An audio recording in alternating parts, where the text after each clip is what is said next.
Hey, ladies and gentlemen, boys and girls, this is Anthony. And anyway, I got some questions for you and some things to point out and to maybe make a difference in your thoughts, or you can even give your thoughts. When you buy a piece of land,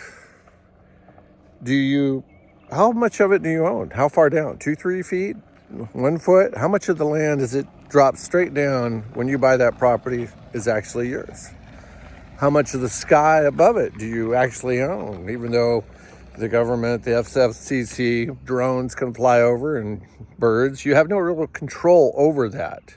You just have to accept it as part of it. But how much land? And do you really own the land? That swab over in a certain country under a certain organization says you will own nothing and you'll be happy. Every year we have to pay property tax. And on that tax, if we don't pay on our property, we don't own the land. In other words, the state, the county, depending on who is, they need that tax money. They're starving. Tweakers and politicians, county, state level, federal, they're drug addicts. There's never going to be enough tax money. Never, unless someone puts a stop to it, which is definitely what's going on right now, is trying to limit. But it's only going to be limited for the 4 years unless you can actually put someone else into office to continue what's happening. Because the demon cats, the moment they get a chance, and even some Republicans, tax the people. But you're destroying an economy when there's nothing to spend. When you've been taxed so much, you have no currency left over. So in one way, you don't own the land because you always continue to be taxed on it. When people are retired or fixed income, and then these crazy people in the counties want to raise property tax because the county's in trouble, and also they want to hire more people to maybe actually do something or sit and do nothing. But now these people in fixed incomes, they bought these properties when they're cheap, their taxes were cheap. Why, when they're retired or old, why do you even have the right to raise taxes on grandparents, people who have raised their children, their kids, maybe have been veterans? What gives you the right to cause them to have to go back to work on taxes? There shouldn't be a single retired person paying any property tax. None. Leave them alone. And then, are you going to reevaluate? Here we're in an economic downturn. The property values are decreasing. Are you going to go out and reevaluate and decrease those taxes because the economy isn't there, or because you're so desperate in a crushing economy, you're going to keep tormenting these people with your taxes? We got to raise them up. We're in trouble. Are these like lambs for the slaughter for you, the taxpayers? That you're just going to keep crushing them with more taxes because the economy's gone bad and a lot of higher up politicians have created and generated the problem in the first place? And yet you're going to torment the people, the sheep.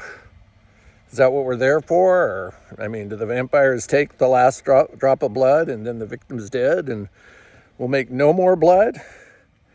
I know of old people who had to go back to work just to pay property tax, because their fixed income wouldn't cover some of the rising expenses and inflation.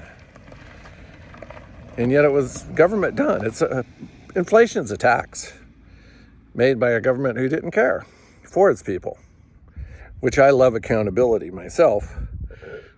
When they put you in a grave, you're a dead man, dead woman. Put you in the ground. You have a cemetery plot. Quite often, for some, it's the only land they've ever owned, unless the county or the state bought it for them, but you're finally in the ground. You're dead. Your spirit has left your body. The decision of your eternity has been made. You won't care about the properties you owned or, whatever, if you did drugs or what kind of evil lifestyle you had, if you didn't live with God. A righteous man will have good memories to take with him and recall, and people to share them with in heaven. In hell, there will be no memories once you've made that decision and passed that line for eternity. Well, Anthony, I don't believe that way. It don't matter. Momentarily, it don't matter, but eternally, it does matter. You might want to get saved. I actually know the darkness of hell is very, very, very real. As in ministry, I've seen it on more than one occasion. And but you don't care about that last piece of land. There's no home, no future, no dream. It's where they've laid your remains down. You don't own the air above, and you don't own the soil beneath. And you're not paying any taxes either on anything. What did you leave behind? What did you provide for your family?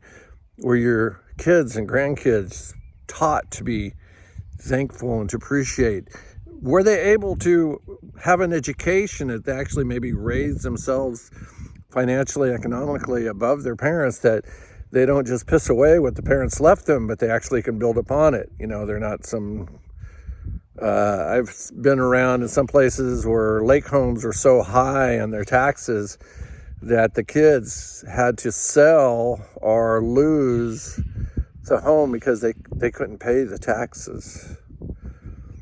The kids never reached the level of savings investment that the parents did, so they were in trouble. They never learned to not let their life be stolen on credit cards. To the debtor, you are the slave. They are the owner. And what do? They feed you another credit card. What kind of company should be crushed that meet kids when they start off in college to offer them a credit card application? I personally would like to see it where there's a law passed that you're only held accountable for 4 credit cards. If you get any more after that, you can choose to pay them or not pay them. I think a lot of credit card companies need to be crushed. They're evil. They do nothing. They do nothing. They achieve nothing. They make money on people who can't save money, and they're just evil. I think most credit card companies you're just evil. Maybe there's some areas that help some people out, but we know it's not true. You don't sell a product. You don't create a real job. It's paid on debt. The employees earn money from debt off of other people, but no product. No real tax money, nothing really achieved. But soon as the storm comes in, you know, whether from Trump's creating, whether the debt of the U.S. people themselves, these tariffs, and the ignorance of the fact that a lot of us, you know, my people perish for lack of knowledge. And so they'll make statements being ignorant of how the economy works, finances work, and all these other things, and be upset and mad and go out and protest and maybe do bad things. And it just magnifies what ignorance or how. We know our colleges are corrupt. They wouldn't teach real economics and teach the real problems and creating fiat money. But still, the professors, the colleges, they'll have an end day. It all comes to an end. There's a time in the future where it all burns.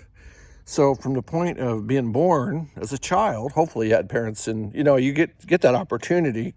See, if your parents wanted something and loved something, you'll get that opportunity. You're here on earth, and so you live a future. What difference do you make is up to you. In the coming storm, are you going to be one of those people, I got guns and I got toys, I got boom sticks, and if I run out of food, I'm just going to go take it? Aren't you a model citizen? Are you smart enough to know that most people who maybe have been stacking food generally are well prepared with boom booms? They're ready for you. They like stupid people, because if you're dumb enough not to prepare yourself, you're going to pay the taxes. But what a better place in the world would be if we had worked together and help each other in these coming days to open up the door for revival, to open up the door for an awakening, to make the fertile ground of our hearts and spirits prepared for the seeds that allow us to reach out and touch believers, see people's hearts and lives change, because you're here temporary. Maybe you own a car for a while, it begins to rust, decay, get dented, get old, you trade it in for another one.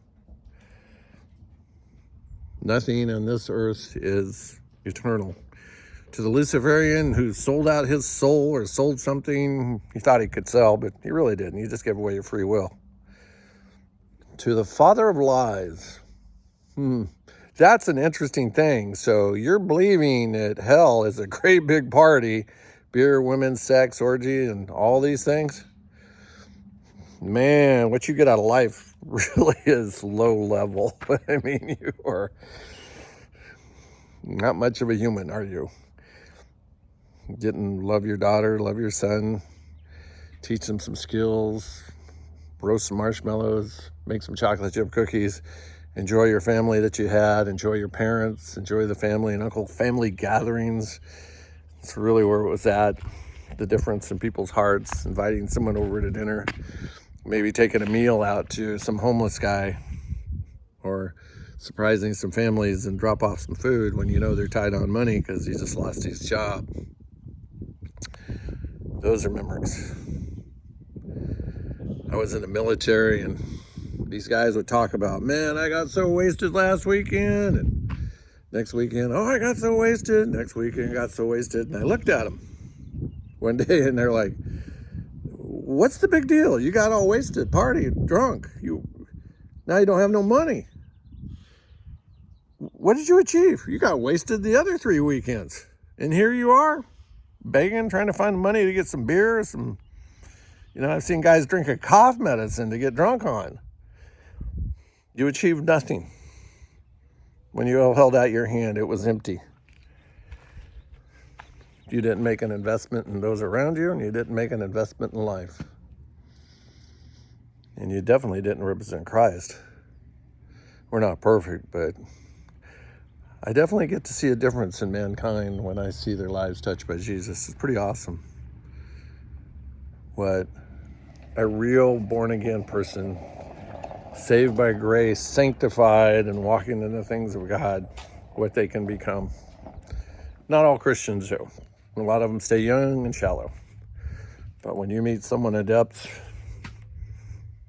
it's a good meeting. It's an awesome meeting. You have a good day.